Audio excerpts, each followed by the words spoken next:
in the state of Ontario, Canada, and it is located in the city of Toronto. Alright, papakita ko sa inyo. Alright, ito ang map ng Canada. As you can see here, we are located here in downtown Toronto. Ano ba ang meron sa Toronto?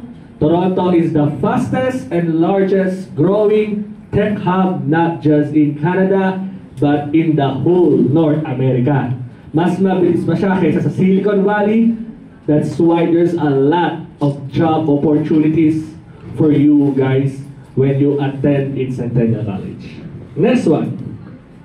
As sinabi kanina, we are the first publicly funded college in Ontario, Canada, and we have the largest numbers of Filipino students in the whole Canada.